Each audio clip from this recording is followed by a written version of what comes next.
New coach Ferentz. A reminder that parking on Saturday will be for media at the new Hawkeye ramp. That's the new big ramp just north of the north end zone. Want to bring your attention, there is a little bit of a YouTube TV disagreement with Fox. They're trying to work that out this week.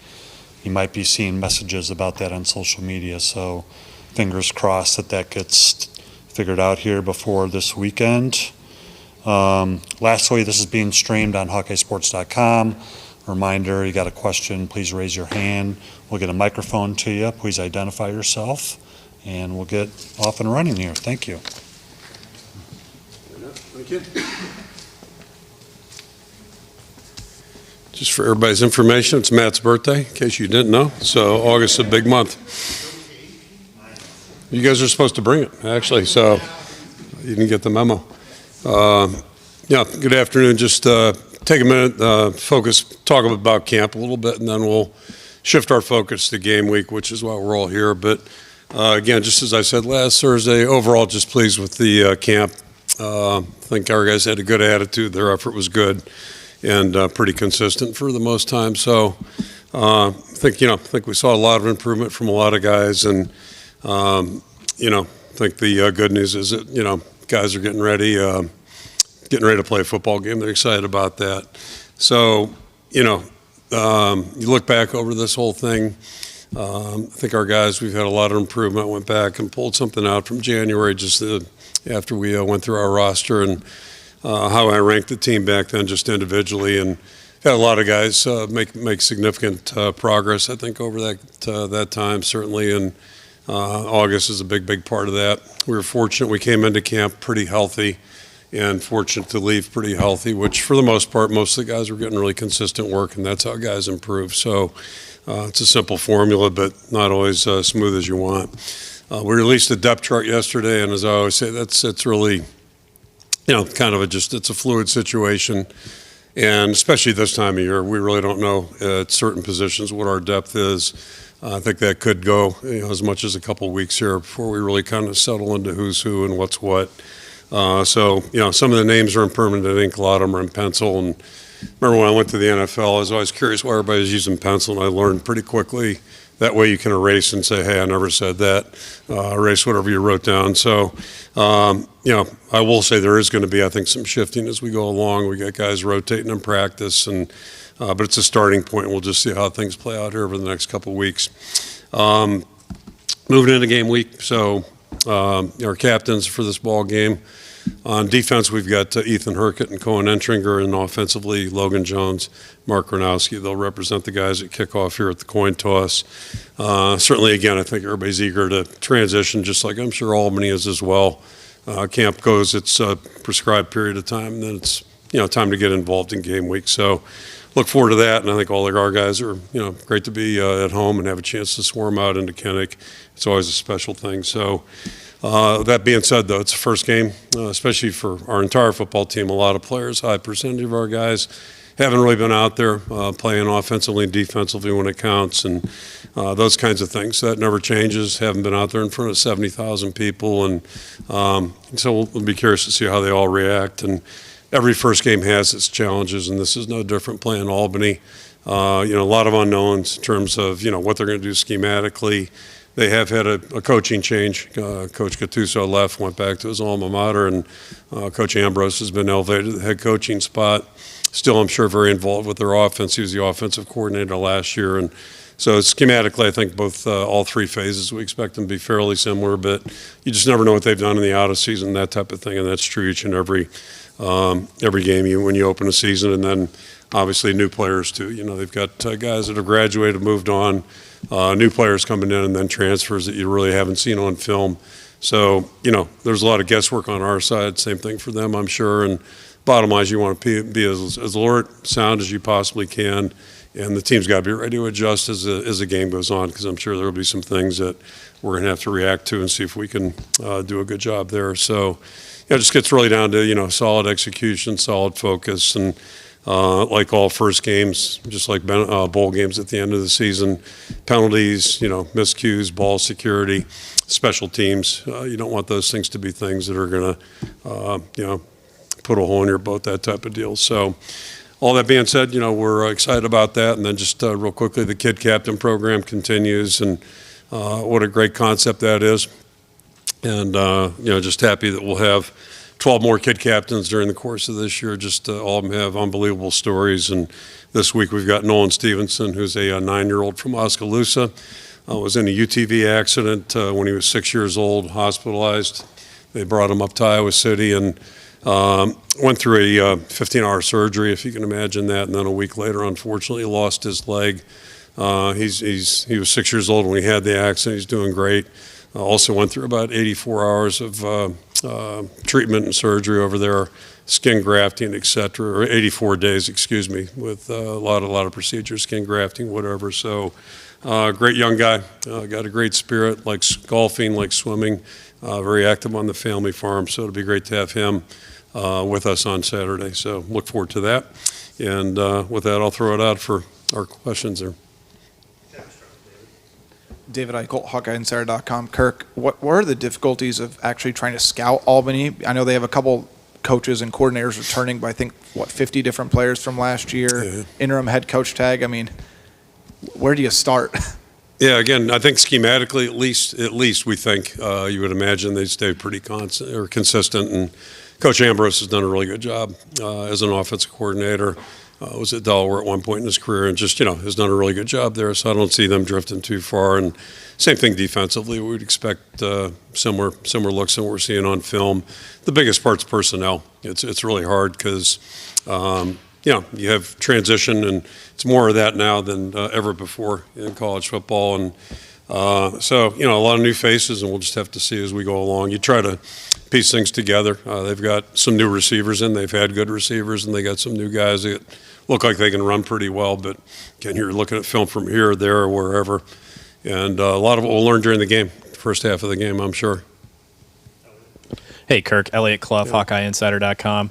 I wanted to ask about Mark and it being his first start, having just started to play live football again this last couple months, whatever it is. How would you define success for him specifically on Saturday? Yeah, it's kind of like our whole football team. Just hopefully, hate to start with negatives, but you don't want to do anything negative. Just things are going to be really costly. But a big part of winning any sport, but certainly in football, a big part of winning is not losing. So just taking care of your job basically, and the difference is quarterback. He's got his hands on the ball every play, so it is a little bit different than other spots. It's a really critical position. He makes a lot of big decisions and critical decisions during the course of the game. But I think probably as much as anything, from my vantage point, would be not doing too much, trying to do too much. And I think during the course of this camp, we've seen him get more and more comfortable, and then went through a little period there where he's trying to maybe do too much and force some things, that type of deal. And he hasn't played in a while. I know he'll be excited, just like a lot of guys that haven't played in Kinnick. He has played in Kinnick, but not on our side. And so just try to relax and play your best football the way you've been coached, and look forward to seeing him play. Ethan Petrie, Quad City Times. Long snapper wasn't listed on the depth chart. Do you guys have a starter there? Yeah, Ike will be. He'll start out. Ike Speltz will be the guy. So they're both going back and forth, but it's one of the positions where it's not a clearly defined line yet. And then you mentioned last Thursday that there was less soft tissue stuff going into camp. What do you attribute that to? Yeah, I'm not sure I know, actually, and it's a little bit ironic because we have a smaller roster, but overall our conditioning's been pretty good, and I think part of it's just good fortune. I also do think every individual has some ownership in it, and you can't prevent everything, obviously, but there are a lot of things you can do for yourself as an athlete, but it takes discipline, it takes awareness, education, but the simple things that we all know we're supposed to do, like sleeping well, hydrating, eating good food, that type of deal, all that stuff factors into staying healthy. And I think maybe our guys are doing a good job of listening right now. There's always some luck involved when it comes to injuries and certain things you just can't avoid, but I do think there's probably maybe been a little bit more awareness on the team in terms of taking care of the things they have to do on a daily basis. Scott Docterman with The Athletic. Kirk, I wanted to ask you kind of what your breakdown is when you look at a position like, say, left tackle, the subjective versus the objective, and how you decide ultimately who plays more or who wins that type of a job. You see every practice, you look at every single play, every single snap. How do you break that down? Is it number of blocks made? Is it his technique is better, he's more consistent with it? Is it a combination of that? And which one do you kind of skew towards if it's like, okay, we need to go in a direction here with one of these guys? Yeah, that's really all the above. All the things you talked about factor into it, and it's ongoing too. I mentioned, just pulling out the sheet I had from January and how different that looks now, 8 months later. 8+ months, I guess. So that's part of it. Practice what we're doing. Jack Dose, I'll just cherry pick him. You're talking about tackles. Had a really, I thought a good spring, and then didn't have a great end of the spring. His last day out there was, it was okay. But he's made, vast improvement. And the good news to me after I watched that tape from that last practice, most of it was just, some technique stuff that he kind of abandoned. And talk about, again, first experience. Spring practice is not like, the place isn't sold out, but I think he had his motor run a little bit too hard, and it affected his play. So, he's really done a good job in camp, and Kids Day is the only time we've been in public, but he played a lot better than he did that last time prior to that. So it's a process. You just kind of evaluate day to day, and it is fluid. And I mentioned we've got, a lot of stuff written in pencil right now. I think we listed Trevor number one, but I'll give you some inside info. Like, yesterday one guy was at number one, the other guy was at 2, and then we flip-flopped it today. And so we'll see what happens on Saturday. But, yeah, we're not 100% sure on a lot of spots, but it's daily and ongoing. It will be all season, too. The objective is to play well in games. So as we move forward, how you do as the games go on really is going to determine who's going to be playing. And ultimately, a player decides who's playing. That's really how it works out. And tell our guys, it's your job to get noticed. It's your job to earn the position, and everybody's got opportunity. It's a great thing about this. Chad Lysico, Des Moines Register, sticking with left tackle. Do you know who's going to start, or will you tell us who's going to start on Saturday? Will it be a rotation? And maybe also, I know you've rotated guys in the past, and how does that benefit you to have that rotation so you can finally determine a guy like a James Daniels and whoever, you know what I mean?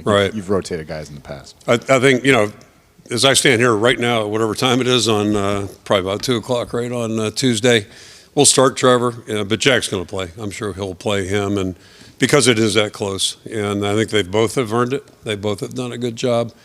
Sometimes it's because you don't have one, and you got to play two, but I think we have two guys that are really have made significant ground and gained significant ground. So then we'll just keep playing, and if it ends up that we got 6, 7 guys that can play starting level football on the line, we'll play them all, no question about it. Usually you don't have that, but if we do, we'll play them, and that'd be a good thing. And we got some guys that are really close, so it's going to be fun to see how it develops here.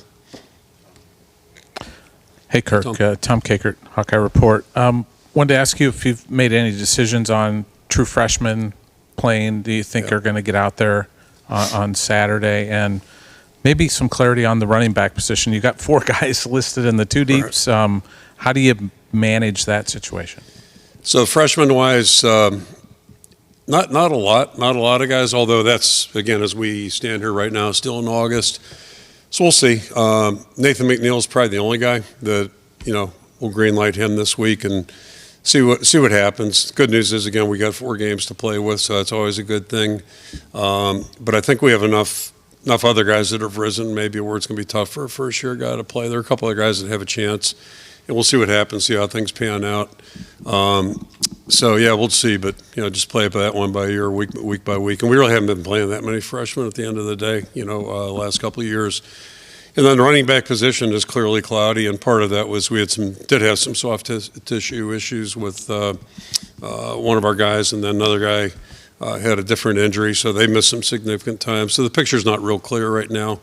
But I think the guys we've got listed, plus maybe another 1 or 2, have all done a good job in practice when they've been in there. Kamari's probably the most game ready, based on experience, and TJ's right behind him, TJ Washington, and Jazz has played. So I think we've got a good grip on those guys, see where they go, and I think is Xavier, the other guy we listed. Yeah, he's really done well, starting back last August, but he's improved with every phase. Did all season long last year, and he's been really good in the spring, really solid this camp. But, again, first time in a game, you just worry about ball security, all those kinds of things. It can be, see what happens. But, yeah, we'll see how it all plays out.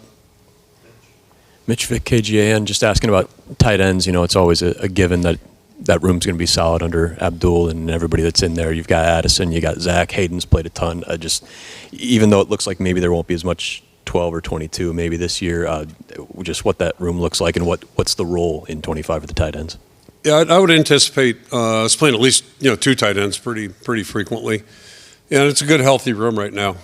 Addie's done a really good job all the way through since he got here. Played well at a young age. Maybe we didn't expect it to be the level he played at. So he's a guy we all have great trust in, great leader, just a really good teammate and a pretty good player. Zach has done a lot of good things, and he continues to grow. Worth and then you got Hayden Large, might be one of our most improved players, especially if you think back 2 years ago, coming from Dort. Last year took a big step, and I think he's taken another really big step. And the defensive guys, we cross-evaluate as well, and they feel the same way. So he's just a really flexible, multiple, talented guy and great team leader. And then Voname's really done a good job too. So I think he's got a chance to really maybe emerge out of the group, and happy with Michael Burt. And then the freshman group looks good. So though, I think we hopefully keep moving guys forward. But we plan on them being an integral part of what we're doing. Tyler Tashman with the Des Moines Register. Real quick, is Jeremiah Pittman, what's his status health-wise? Is he okay? Or? Yeah, it took a long time getting him back. And I think last time you guys saw us, he was on the sideline. He's been back probably about a week and a half right now, and it's been pretty seamless. So the good news is, it was a long recovery, but he's doing well. And I think we just have to be smart about his volume.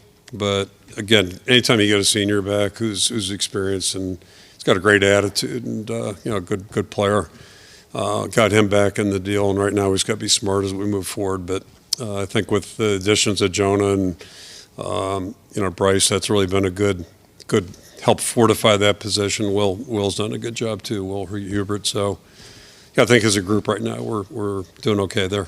And just curious for the amount of guys who are either stepping into bigger roles, haven't started, in your estimation, what makes for someone that can make that transition, or what are some of the things that those guys do that allows them to be successful in those bigger roles? Yeah, it's just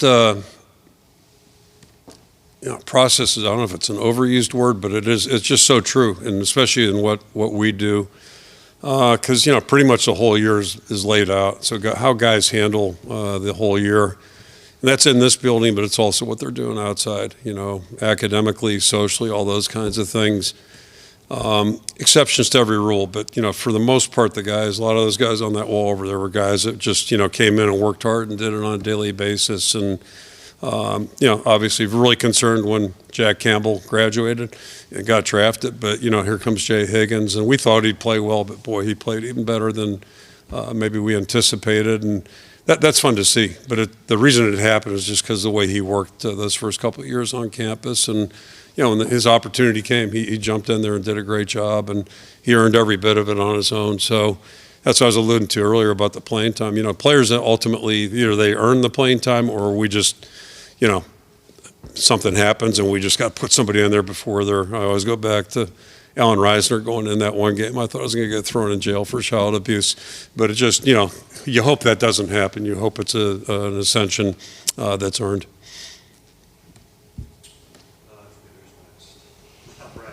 Brad Schultz, Daily Iowan. What are your thoughts on revenue sharing and maybe some disadvantages or advantages that you feel Iowa has there? I'm all for revenue sharing. I think it's outstanding. The world has changed, and certainly, the way things look then compared to 15 years ago, night and day difference. And we can thank them for all that. But I think it's great that money is going back to the athletes. I think that's really so deserved and a great deal. If we could just keep it to that, I'd be a perfectly happy person. But unfortunately, we kind of struggle with that as a rule. And there's some things already going on. I think the changes that have taken place in structure the past year here, less than past year, are all really positive. I just hope at some point we can contain, what's going on with NIL and that type of thing. So I don't want to say I'm not optimistic, but I'm not overly optimistic, somewhere in between, and just hopeful that for the betterment of our game, we can figure this out. The NFL had an advantage because they had a lot less teams when they set their rules up, but from a structure point, they've got the best thing going. Although I did look it up, I think I mentioned it last week, there were, 3 small market teams doing really well in baseball, so maybe our bye week, somebody explained that to me, but anyway, it's just, for competition, that's I think we all should be able to agree that, like, this is the best thing for our sport. That ain't going to happen, but we'll see. Hi, Kirk. Jack Lito with KCRG. You've done a lot of these week ones. Obviously, you can learn a lot about your team when they're facing guys with different jerseys. Is there anything specific you're looking to learn about your team this week? Things you're looking for besides obviously getting the win. Yeah, I mean, first and foremost, we want to win the game, and we don't talk about that a lot, but talk more about our performance and how we play. But what else would you line up if you're not trying to win? Certainly, so that's first and foremost. But you're curious every first game just how things are going to be, how we're going to react, how we're going to handle whatever comes our way. This team is really interesting in that we've lost a lot of really good players the last couple of years. Got a lot of new faces. Who is last year Caleb Johnson just grabbed that running back role in a short time. I'm not sure that's going to happen this year, but who's going to do what when the door does open, when opportunity's there. So just really curious to see what kind of growth we can show from a year ago, and then it's going to be ongoing, especially this first part of the season. I think it's really this is a big 5-week block for us as a team. Hey, Kirk, Jeff Dubroff, KCCI. A lot has been made about the receiving core and the improvement they've made in the offseason. Where have you seen the biggest improvement? And going forward, what more would you like to see as they kind of develop into a group that can have a good season? Twofold. I think the health, we talked about the health thing earlier, and that is a position that tends to get hit a little bit more of soft tissue stuff. And then I would also add the maturity, and I think those two things kind of go together sometimes. But we've got a good group of older guys that really work hard and set a good tempo. And then they've John's done a good job, I think, with those guys daily, and they're showing improvement each and every turn. And so hopefully they can get involved and help us become a real balanced offense. That's our goal. Hey, Coach. Jonah Krell, WQAD. You touched on it a little bit earlier, but just the challenge of balancing, evaluating what you have and also winning the game, winning week one. Is that even more difficult this year than years prior just because of how many guys are up for grabs, how many spots are up for grabs? Yeah, not necessarily. I mean, we're going to play the guys we think give us the best chance to win, period. I mean, we're always going to do that. But when things are truly, really close, then, we think we know, but you don't always know. So that's why game experience, I think, is so important. So what we know right now, what we being the coaches, we know what we've seen in practice over a prolonged period of time. Camp is, roughly 4 weeks, so you really get a good evaluation there. And tell our players all the time, it's a long process, and over time you really, formulate some opinions. But all that, it doesn't go out the window, but it really, everything's building towards what are we going to do in game competition. And that started in January. So, now we got a chance to be out there in the field, fans, the whole 9 yards. It's, it's one more step of the evaluation, if you will. And I'm hoping every guy gets out there, plays really well. That'd be great. And then, hopefully we have some depth and all that stuff. But it's just part of the process as we go forward. Excuse me. Chad Leistico again, Des Moines Register. What sprung Sam Phillips to the top of the depth chart in the last couple of weeks?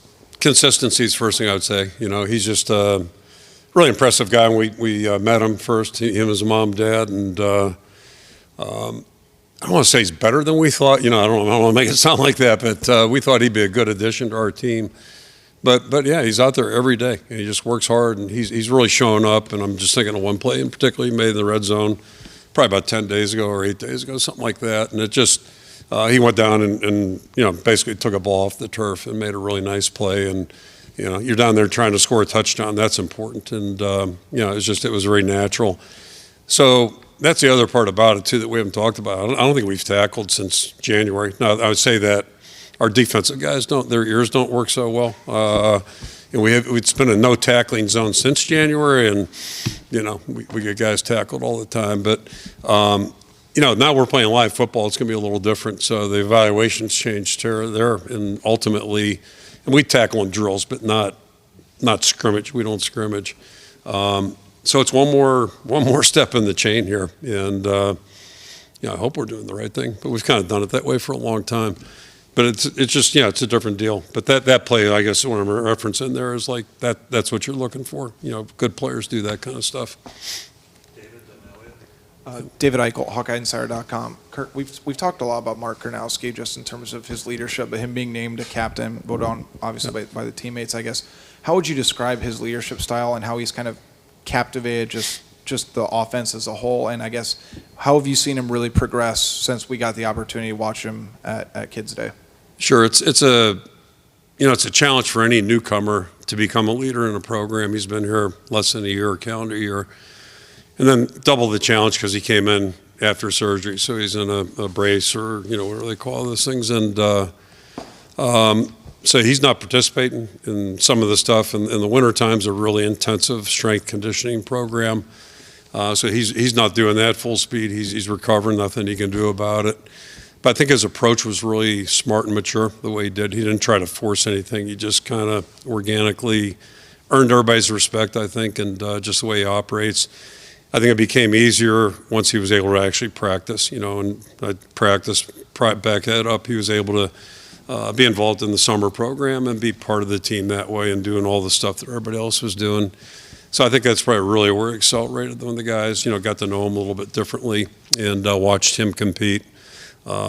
Whatever they might have been doing, strength conditioning, all that stuff, and and it's carried over into the football. But he's got a good way about him. He's really a humble guy. I don't say understated, but he's got a quiet confidence. But there's no arrogance there at all. And I think it's easy to look at the guy and say, okay, this is somebody we want to follow. And you got to play good too, and that's part of the deal. But he's done that, and it's just been a really good teammate. So it's been a gradual process, and I really credit him for not trying to force it because you could see somebody having that inclination, but he didn't do that. Hey, Kirk, Elliot Clough, HawkeyeInsider.com. Wanted to ask, I know kick returner wasn't listed on the depth chart. Obviously, Caden's going to be back there. Good chance Weege will be in there, yeah, good chance. Who do you expect to be next to him? Yeah, we're not sure yet. And we got the good news is I think we have a couple candidates. Sam's one of them. Sam's done a nice job there too. So we'll see, and we're still looking at the off returner on the kickoff team. That's something that's still up in the air here, and we'll probably make a decision here as the week goes on. But it doesn't sound like much, but that's a really important position. It's a communication position, judgment, and all that type of thing. So I know LeVar's still mulling that one over a little bit, but I think we have good candidates. It's just deciding on who best suits that role. Okay, thanks, Coach. Okay, thank you guys. See you Saturday. See you Saturday.